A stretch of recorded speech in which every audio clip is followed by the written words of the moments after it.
Maître Carpé, bonsoir. Bonsoir. Maître Carpé, la semaine dernière, la Cour fédérale a tranché en faisant savoir que la loi sur les mesures d'urgence dans le cadre du convoi de la liberté a été jugée illégale. Et on apprécie que vous puissiez prendre quelques minutes avec nous ce soir. Vous êtes dans votre chambre d'hôtel à Toronto et vous avez accepté de pouvoir répondre à certaines de nos questions. Mais juste avant d'aller dans cet entretien-là sur le jugement de la Cour fédérale, je vais vous faire écouter un extrait vidéo pour en discuter ensemble par la suite. Le gouvernement fédéral invoque la loi sur les mesures d'urgence. C'était le 14 février 2022. Justin Trudeau invoque la loi sur les mesures d'urgence pour mettre fin à la manifestation des camionneurs qui paralyse Ottawa depuis près d'un mois. 2 ans plus tard, la Cour fédérale rabroue le gouvernement. Dans un jugement détaillé sur près de 200 pages, le juge Richard Mosley tranche. Je conclus qu'il n'y avait pas d'urgence nationale justifiant le recours à la loi sur les mesures d'urgence et que la décision d'invoquer cette loi était donc déraisonnable. Il fait valoir qu'une crise nationale ne peut exister que s'il n'est pas possible d'y faire face avec les lois existantes, ce que les éléments de preuve ne permettent pas d'affirmer. On n'est pas d'accord avec cette décision et on va aller en appel. Le gouvernement Trudeau contestera ce jugement. Les ministres réunis à Montréal maintiennent avoir pris la bonne décision. Ça rappelle très bien le contexte à Ottawa. Il y avait la capitale d'un pays du G7 qui était effectivement paralysée. Qu'à Coutts, en Alberta, ils avaient découvert 2 bombes artisanales, 36 000 balles. Aujourd'hui, je continue d'être convaincue qu'on a fait la bonne chose. L'Association canadienne des libertés civiles, qui a initié la requête devant la Cour fédérale, se réjouit de la décision. Même chose pour les irréductibles manifestants, dont certains sont toujours devant le Parlement pour dénoncer l'agenda du gouvernement. En février dernier, le juge Paul Rouleau, qui présidait la commission sur l'état d'urgence, donnait raison au gouvernement malgré plusieurs réticences. Ottawa s'appuie notamment sur son rapport pour justifier sa contestation. Maître Carpé, en quoi ce jugement de la Cour fédérale pourrait influencer l'usage futur de la loi sur les mesures d'urgence au Canada?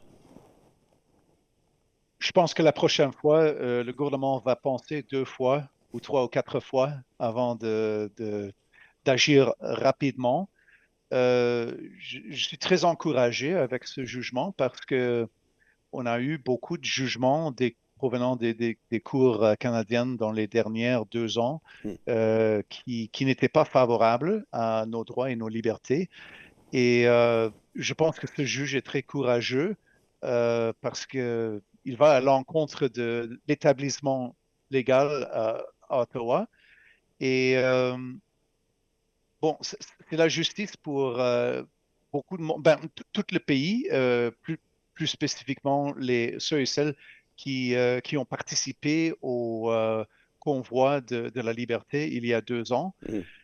Mais nous savions déjà à l'époque que ce n'était pas justifié, mais c'est très, très encourageant d'avoir cet arrêt d'une cour. Ça vous a surpris, Maître Carpé, un tel verdict de la Cour fédérale?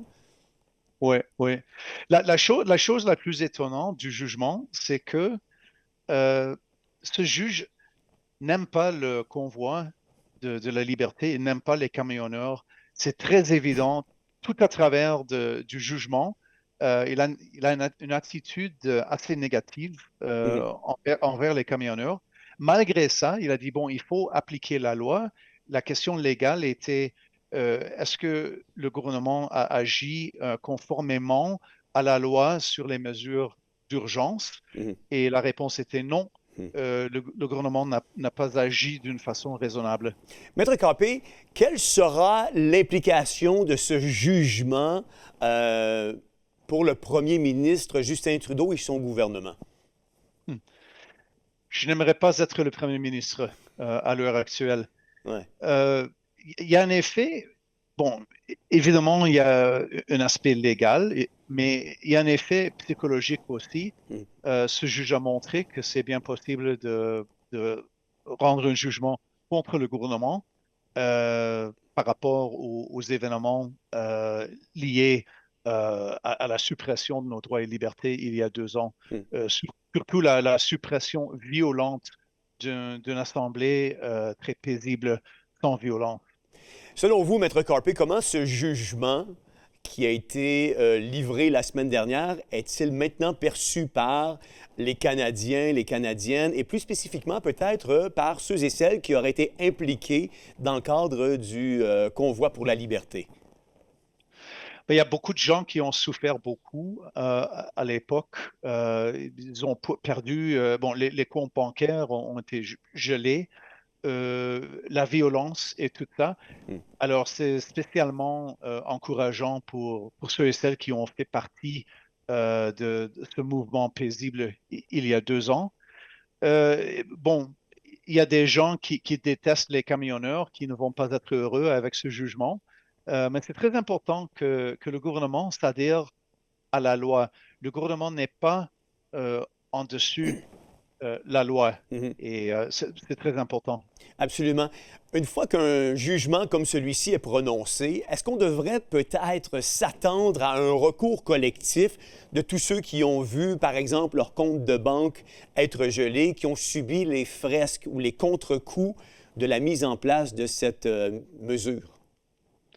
La porte est ouverte pour les actions en justice, pour que les gens puissent poursuivre le gouvernement pour les dommages qu'ils ont souffert. Pourtant, les cours canadiennes ne sont pas aussi généreuses comme les cours américaines lorsqu'il s'agit des montants d'argent qui sont accordés aux partis gagnants.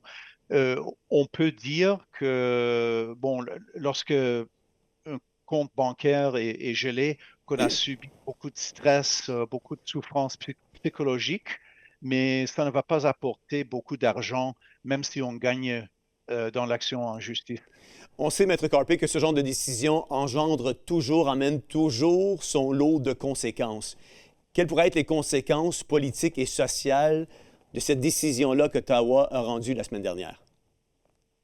Cette décision montre qu'il faut agir contre l'injustice et pour la liberté, parce que c'est en faisant les efforts qu'on peut trouver là-dedans des résultats positifs, même si jusqu'à maintenant, la plupart des résultats n'ont pas encore été positifs, mais c'est très satisfaisant de voir un résultat après avoir milité autant de temps contre ces mesures qui n'étaient pas justifiées, qui n'étaient pas fondées sur la science. Oui.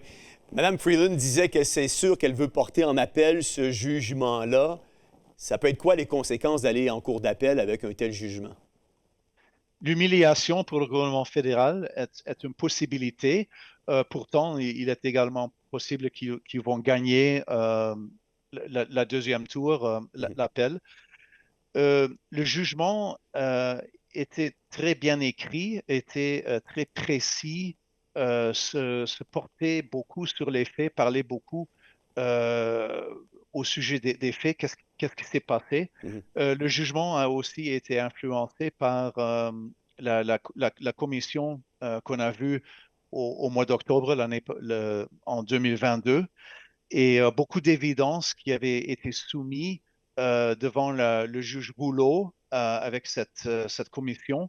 Cette évidence a été vue et regardée et a été prise en considération avec ce juge. Oui.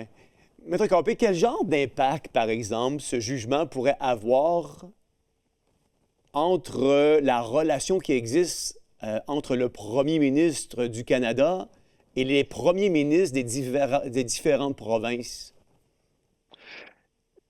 J'ai pas entendu dans la situation et j'ai pas lu dans le jugement que c'était une question importante si le premier ministre du Canada avait bien consulté ou bien suffisamment consulté les premiers ministres des provinces. Alors, j'imagine que la consultation a été suffisante, mais ce n'était pas une question importante dans le litige. Oui, j'imagine. Maître Carpé, on sait que c'est clair qu'un tel verdict qui a été prononcé par la Cour fédérale peut certainement engendrer ou influencer de futures législations en matière de politique au Canada.